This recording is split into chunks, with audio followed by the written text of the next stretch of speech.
इनका सवाल है कि जिस तरह से हम बुत परस्ती करते हैं, आप भी मक्के शरीफ में ईंटों की दीवार की बुत परस्ती ही तो करते हैं।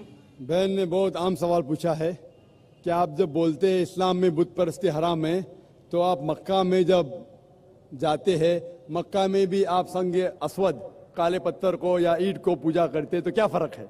सवाल अच्छा है, आम है। इसका जवाब है कि इस्लाम में कोई भी काबा की इबादत नहीं करता, ना संग असवद की करता है। काबा हमारे लिए किबला है, एक दिशा है।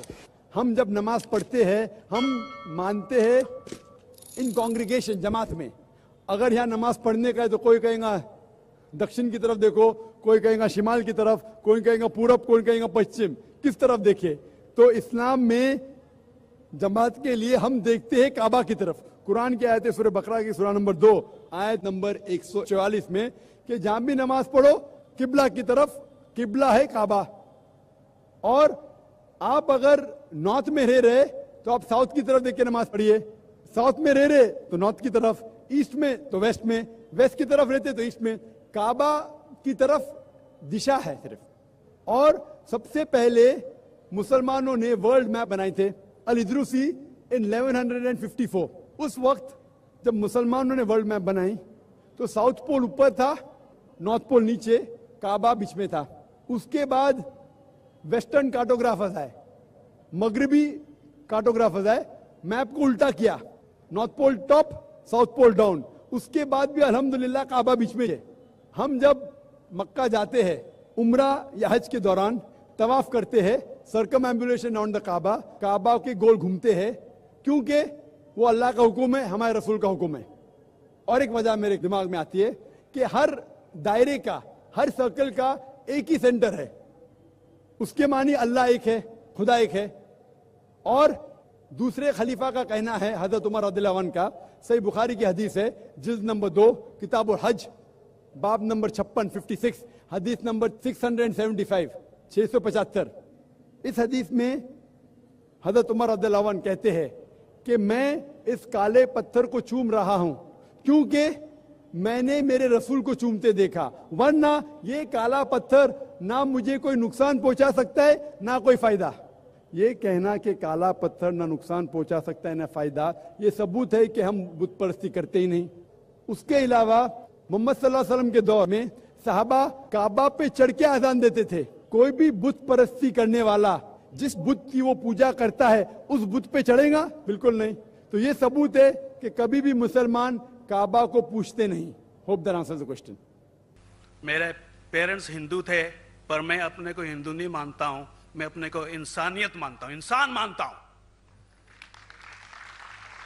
बाई चांस मैं जमा हूं हिंदू जगह घर, और आप जमे हैं इस्लाम के घर, और दूसरे जमे उनके घर, पर सबसे ज्यादा है इंसानियत।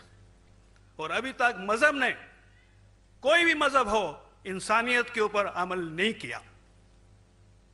आपने 12-13 साल से इसमें स्टडी कर रहे हैं, मैंने 30 साल से स्टडी कर रहा हूं, बाल मेरे सफेद हो गए हैं, रोटी के लिए मैं बिजनेस करता हूं। पर जो किताबों के आपने पढ़े हैं, आपने ये जांच की वो किताबें किसने लिखी हैं? हजारों साल बाद लिखी हैं। पहले जुबान की बात होती थी, कोई राम राम राम कह के उसके कहावत है मर मर मर कहने लगा, उसको पूजना है। वेदा ऐसी थी, ग्रीक मैथोलॉजी ऐसी थी, इजिप्शियन मैथोलॉजी ऐसी थी, इब्राहिम से लेके मोसेस तक, और आपके मोहम्मद साहब के तक। आपका मोहम्मद साहब का जो किताब लिखेगी कुरान 50 साल बाद लिखेगी, तो और नहीं 40-50 कोई भी हो। पर मुझे माफ करना साहब, मैं आपसे एक सवाल ये उठना चाहता हूं, हम सब इंसान है, इंसान को एक करके सब मजहब 21st सेंचुरी में इंसानियत मजहब क्यों नहीं बनाते? जो आप ठहरा, मैंने अभी खत्म नहीं किया जनाब, मैंने हमने खत्म नहीं किया। हाँ, मैं ये कह रहा हूं साहब, आप अपना पर्सनल मजहब है रखिए, अपने घर में रखिए, बस स्टेट में और दूसरों के ऊपर ना लाइए, वार ना करिए, लड़ाई ना करिए। एक माफी चाहता हूं, ऐसी हजारों चीजें मैं दूसरे मजहब में निकाल सकता हूं। मैं आपसे पूछना चाहता हूं, खलीफा 40 साल के अंदर मर गए, मर्डर हुए, असैसिनेट हुए, और अली साहब जो थे वो ग्रैंडसन हमारे पैगंबर के थे। ये चीजों के हवाला दूसरों में भी है, मैं हजारों दे सकता हूं, पर इसका सवाल मैं आपसे कहना चाहता हूं। भाई साहब ने अच्छा सवाल पूछा, लंबा था, तकरीर थी छोटी। भाई साहब ने कहा कि वो हिंदू धर्म में पैदा हुए लेकिन हिंदू नहीं है, इंसान है। क्यों ना हम एक मजहब इंसानियत बनाते हैं। उनका जो कहना है वो इंसान है। भाई साहब, हर शख्स, हर इंसान जो पैदा होता है वो इंसानी होता है, लेकिन सिर्फ इंसान होना काफी नहीं है। इंसान होना जरूरी है। हर मुसलमान पहले इंसान होना जरूरी है उसे। इस्लाम की सारे बातें, एक भी बातें मैंने कहा मैं तकरीर में, इंसानियत के खिलाफ नहीं है। एक भी बातें मैं चैलेंज करता हूं, आप एक भी बात इस्लाम की बुनियादी बात बताओ जो इंसानियत के खिलाफ है। मुसलमान होने के लिए अच्छा इंसान होना जरूरी है। अगर आप अच्छे इंसान नहीं हैं तो मुसलमान हो ही नहीं सकते। लेकिन सिर्फ अच्छा इंसान होना काफी नहीं है। मिसाल के तौर पे डॉक्टर बनने के लिए 10वीं पास करना जरूरी है, फिर 12वीं, फिर डॉक्टरी। तो मैं कहूंगा डॉक्टर बनने के लिए स्कूल पास करना जरूरी है, लेकिन स्कूल पास करना काफी नहीं है। तो इस्लाम में अच्छा मुसलमान बनने के लिए अच्छा इंसान बनना जरूरी है, लेकिन सिर्फ अच्छा इंसान बनना काफी नहीं है। समझ रहे? क्यों? क्योंकि इंसान को जिसने पैदा किया उसकी इबादत करना जरूरी है। जिसने आपको पैदा किया, जिसने आपको पैदा किया, उसकी अगर आप इबादत नहीं करेंगे तो इंसानियत के नाम पे कलंक है। आप कहते हैं कि मजहब, जितने मजहब है सब भेदभाव पैदा करता है, नफरत पैदा करता है। आपने कहा, शंकराचार्य ने बिल्कुल सही कहा। शंकराचार्य ने कहा कि कोई भी मजहब नहीं सिखाता कि आपस में भेदभाव करना। उनकी भी स्टडी है, मेरी भी स्टडी, आपकी भी स्टडी है। आपने कहा कि मैंने 10-12 साल किया, आपने 30 साल किए। अगर आप 30 साल किए उसका मतलब नहीं कि आप मुझसे अच्छे हैं, जरूरी नहीं। नहीं, मैंने नहीं कहा कि आपने कहा, मैंने ये भी नहीं कहा कि आपने कहा। मैंने कब कहा कि आपने कहा? मैं कह रहा हूं, मैंने कब कहा कि आपने कहा? मैं कह रहा हूं क्योंकि आपने कहा कि अब 30 साल की स्टडी की। मैं हिंदू मजहब पे भी चंद साल के, अल्हम्दुलिल्लाह सुम्मा अल्हम्दुलिल्लाह, कई शंकराचार्य से बात की, कई स्वामी जी से बात की, कई प्रीस्ट और फादर से अमेरिका में की। मैं तो अभी तक जवान हूं माशाअल्लाह, अल्लाह का फजल है, अल्लाह का फजल है। आपने कहा कि मजहब भेदभाव करता है, यह कहना बिल्कुल गलत है। मजहब भेदभाव नहीं करता। जो मजहब के मानने वाले हैं वो मजहब को सही तरीके से नहीं समझते हैं, इसीलिए भेदभाव पैदा करते हैं, वो अलग बात है। गलती है मजहब के मानने वाले की, मजहब की नहीं। ये कह रहे हैं कि मजहब की, मिसाल के तौर पे एक मर्सिडीज कार है, मर्सिडीज कार है, मुझे ये जानना है कि मर्सिडीज कार कितनी अच्छी है। तो एक ड्राइवर मर्सिडीज कार चलाते जो ड्राइविंग जानते ही नहीं और मर्सिडीज कार को ठोक देते, तो किसकी गलती है, मर्सिडीज गाड़ी की कि ड्राइवर की?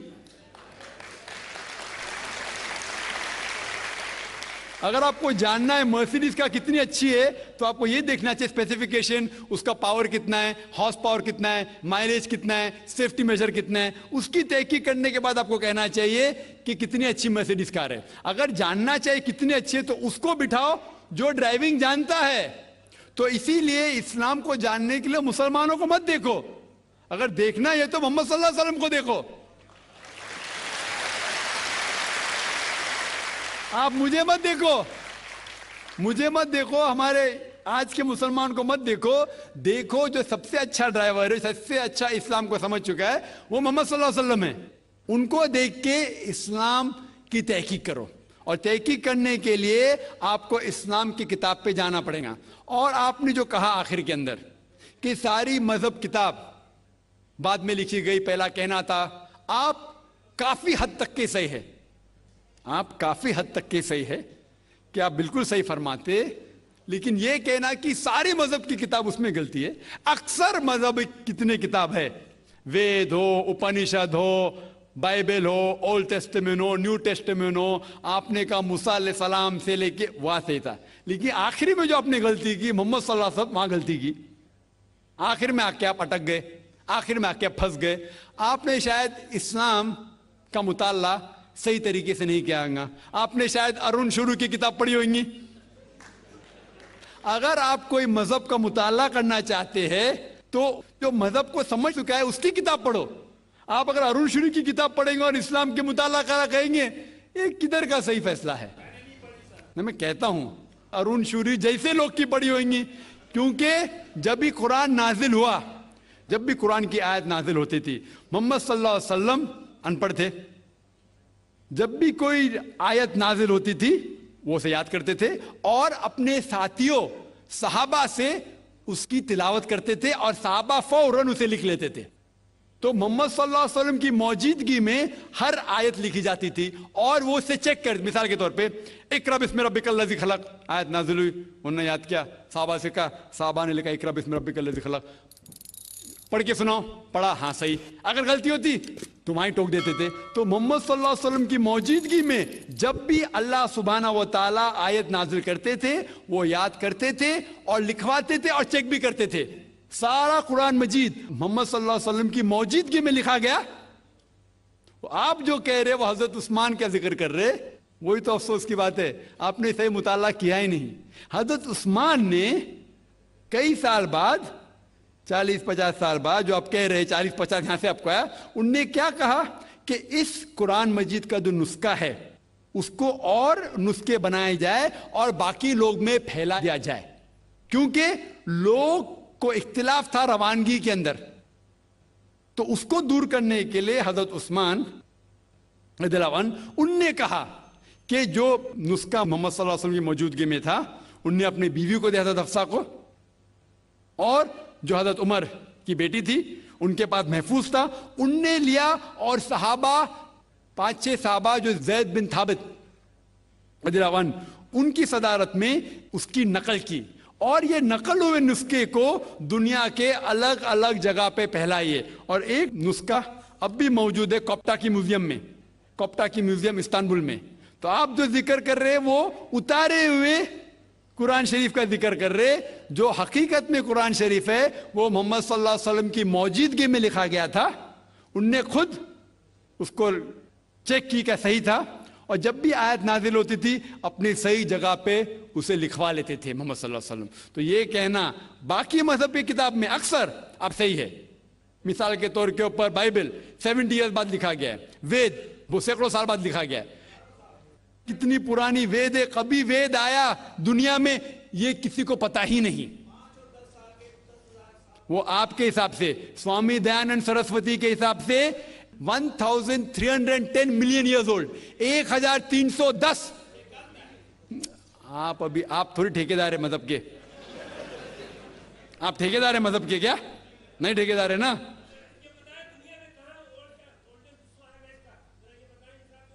हाँ इसलिए ओ भाई साहब ना, बिल्कुल सही भाई साहब भाई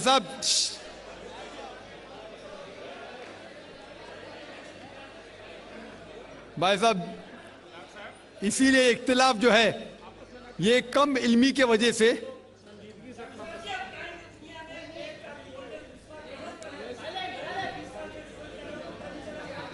वेद का वेद का क्या नहीं,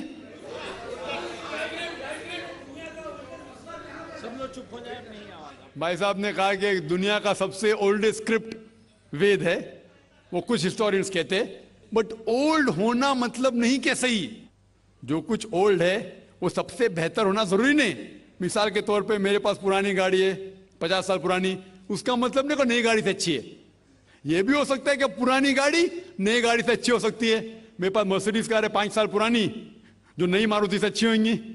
तो ये कहना कि कोई किताब या कोई मजहब पुराना इसलिए बेहतर है, बिल्कुल गलत है। जो आदमी को अक्ल है वो कभी भी ऐसा नहीं कहेगा कि पुरानी चीज बेहतर, नई चीज बेहतर। वो चीज बेहतर है जो हक के ऊपर है, जो चीज हक के ऊपर है वो चीज बेहतर है।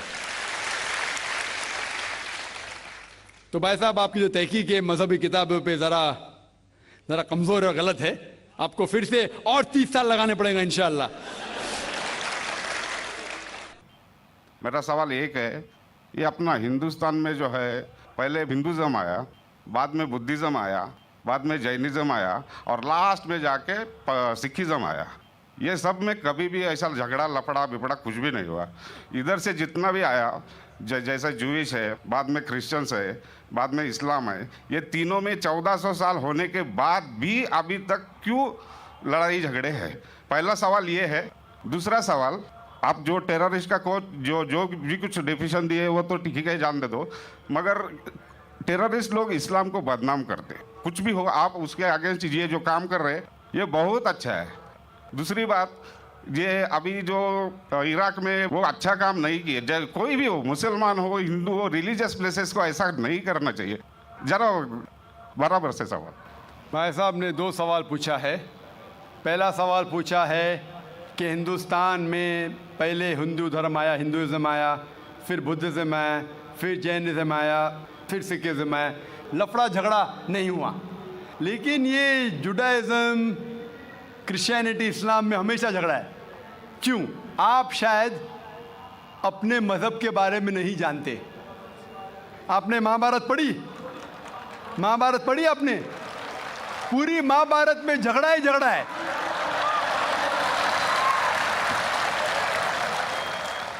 बाकी मज़हब के नहीं, अपने आपस में।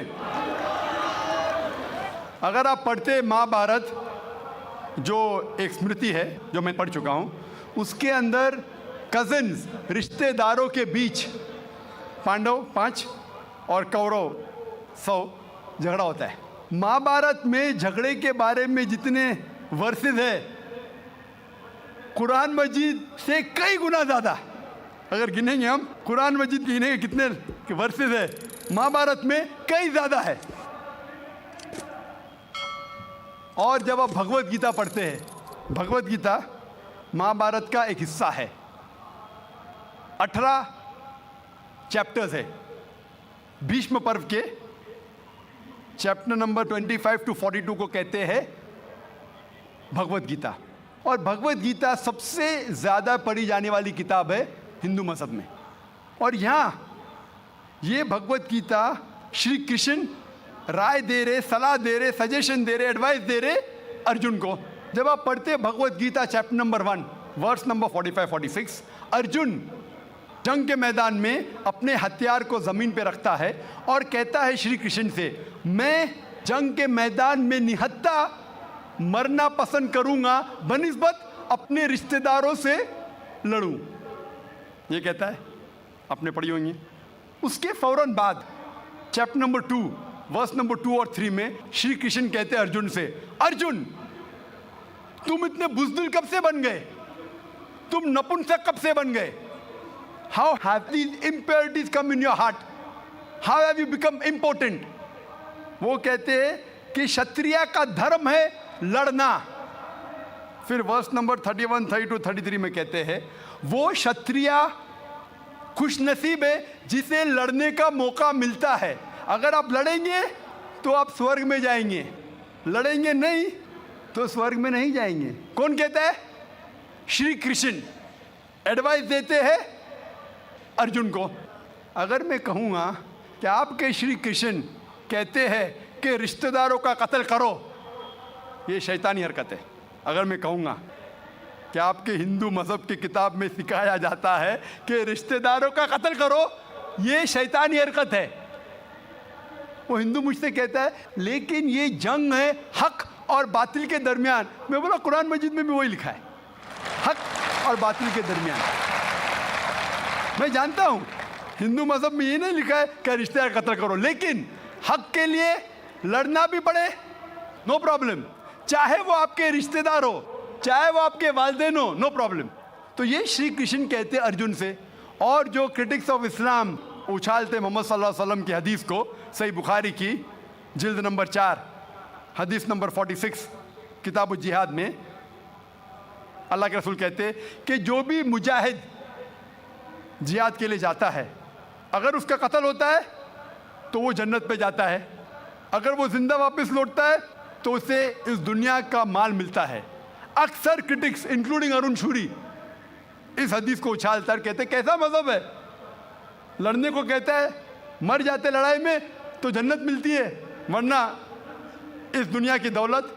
अगर आप भगवत गीता पढ़ेंगे चैप्टर नंबर 2 वर्स नंबर 37, उसमें श्री कृष्ण कहते हैं अर्जुन से, अर्जुन उठो और लड़ो, अगर आप मर जाएंगे, कत्ल हो जाएगा, आप जाएंगे स्वर्ग में, अगर जिंदा वापस लौटेंगे तो दुनिया की दौलत मिलेंगी। हू बहू जो सही बुखारी में मोहम्मद सल्लल्लाहु अलैहि वसल्लम ने कहा वही कहते श्री कृष्ण अर्जुन से। मुझे लगता है कि अरुण शूरी ने भगवत गीता पढ़ी नहीं, अगर पढ़ी होती तो इस्लाम के खिलाफ नहीं लिखते। तो आपको सही जानने के लिए दोनों किताबों का मुताला करना पड़ेगा। आप कह रहे हिंदुइज्म आया, बुद्धिज्म आया, अशोका क्या किया, लाखों लोगों को मारा, आप बोलते कत्ल हुआ ही नहीं, आप शायद भूल गए, आपने हिंदुस्तान की तारीख पढ़ी ही नहीं। तो हिंदुस्तान की तारीख आप पढ़ेंगे, यहाँ भी कई लाखों लोगों का कत्ल हुआ है, ना ही सिर्फ महाभारत के अंदर लिखा है।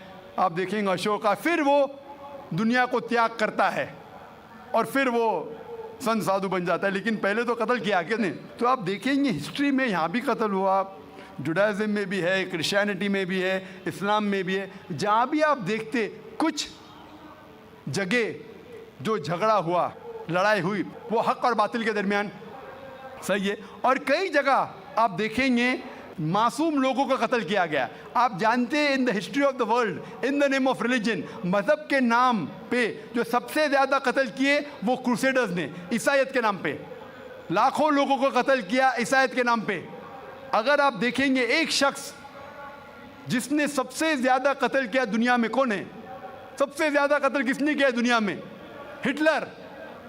हिटलर जूस का कत्ल किया, 6 मिलियन, कितने 60 लाख लोगों का कत्ल किया। मैं ये नहीं कह सकता हूँ कि ईसाईयत गलत है। अगर हिटलर ने 60 लाख यहूदी का कत्ल किया, मैं ये नहीं कह सकता हूँ कि ईसाईयत और बाइबल ये सिखलाती है। मैं बाइबल पढ़ा हूँ, क्योंकि हिटलर ने 60 लाख यहूद का कत्ल किया, हम ईसाईयत को दोष नहीं दे सकते। लेकिन मैं जानता हूँ कि ईसाईयत के नाम पे जो होली वॉर कहा जाता है, क्रूसेडर्स ने हज़ारों लोग को अपने सिर्फ मज़हब को कन्वर्ट करने के लिए लाखों लोग का कत्ल किया। तो आप देखेंगे कई तारीख है, हिंदुस्तान में है, हिंदुस्तान के बाहर भी है, हिंदुइज्म में भी है, बुद्धिज़्म में भी है, आप देखेंगे क्रिश्चियनिटी में भी है, इस्लाम में भी है। लेकिन जब टकराव होता है हक और बातिल का, तो हक के लिए बातिल के खिलाफ हमें लड़ना ज़रूरी है। तो ये आपकी गलतफहमी है। आपका दूसरा सवाल, क्या टेररिस्ट लोग ने, कुछ टेररिस्ट लोग ने इस्लाम को बदनाम किया है, और आपने कहा कि हम अच्छा काम कर रहे हैं, हक को फैला रहे, अमन को फैला रहे। आप कहते हैं, कुछ हद तक सही कहते, जैसे मैंने कहा कि जो मीडिया जिसे टेररिस्ट कहती है, वो टेररिस्ट कौन से टेररिस्ट है वो हमें जानना ज़रूरी है। कौन से टाइप के टेररिस्ट है, कि वो जो लोग जो गलत काम कर रहे हैं उनके दिल में दहशत पैदा करे तो सही किस्म के टेररिस्ट है। जैसे भगत सिंह टेररिस्ट था लेकिन अच्छा था, उस तरीके से अगर कोई मुसलमान गलत लोगों के साथ लड़ रहे हैं हक के लिए तो सही है। लेकिन मैं ये भी जानता हूँ कि there are black sheep in a community, कुछ मुसलमान सिर्फ नाम के लिए, और अक्सर लोग समझते, ना ही गैर मुस्लिम, मुसलमान भी समझते हैं, वो जिहाद क्या समझते हैं, अगर कोई भी मुस्लिम किसी वजह से लड़ रहा है, चाहे वो ज़ाती फ़ायदे के लिए हो, चाहे वो नाम के लिए हो, चाहे पैसा के लिए हो, चाहे ज़मीन के लिए, उसे कहते हैं जिहाद। ये गलत फहमी है। जिहाद की मानी ये नहीं कि कोई भी मुसलमान कोई भी जो जंग करता है, चाहे ज़ाती फ़ायदे के लिए हो, चाहे नाम के लिए हो, पैसे के लिए हो, ज़मीन के लिए हो, उसे जिहाद नहीं कहते। जिहाद आता है लफ्ज़ जहादा से, means to strive, to struggle. जिहाद इस्लामिक टर्मिनोलॉजी में to fight against one's own evil inclination, हमारी खुद की गलत नफ्स से झगड़ना, जिहाद करना, उसे कहते हैं सही जिहाद। माशरे को सुधारना को कहा गया है जिहाद। जंग के मैदान में सेल्फ डिफेंस में लड़ना, उसे कहा गया जिहाद। तो मीडिया इसे गलत फैला रही है। अगर आप जानना चाहते हैं कि सही में टेररिस्ट कौन है जो सही तौर पे मासूम लोग के दिल में दहशत पैदा कर रहा है। नंबर 1 टेररिस्ट आज की तारीख में, पुरानी बात छोड़ दीजिए, आज के तारीख में मासूम लोगों के दिल में दहशत पैदा कर रहा है। मेरे हिसाब से नंबर 1 टेररिस्ट है जॉर्ज बुश। आप जानते हैं कि सबसे ताकतवर मुल्क यूएसए, सबसे कमज़ोर मुल्क अफगानिस्तान पे बम फेंक रहा है। ये क्या मर्दानगी है क्या? इसे मर्दानगी कहते हैं। बम फेंक रहा है ऊपर से, और हम देखते हैं किसके लिए इल्ज़ाम लगाते बिन लादेन पे।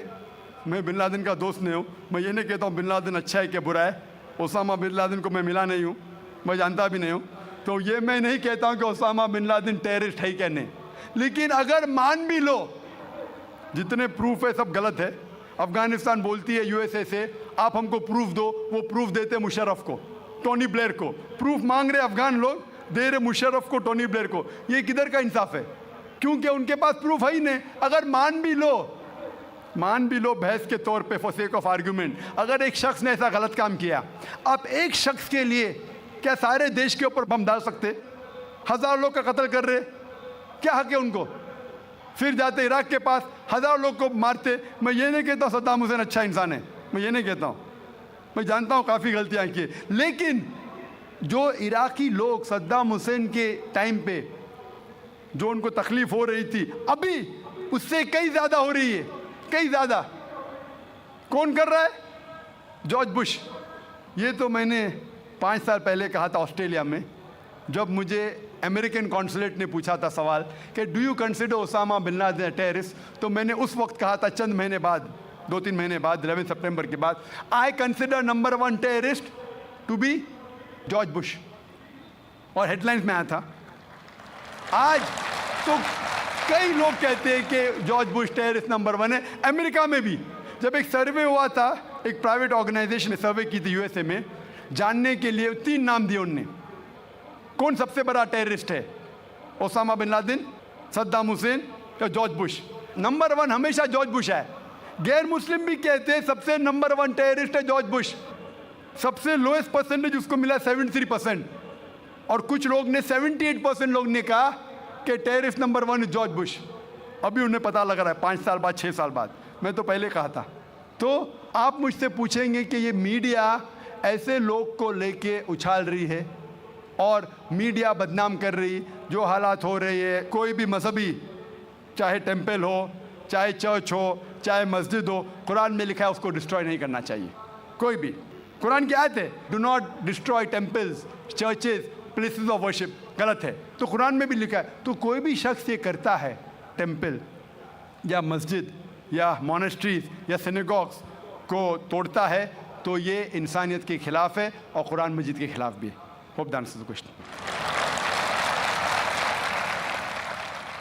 जी दोस्तों, उम्मीद करता हूँ आप लोगों को डॉक्टर ज़ाकिर नाइक साहिब ये वीडियो पसंद आ चुकी होगी।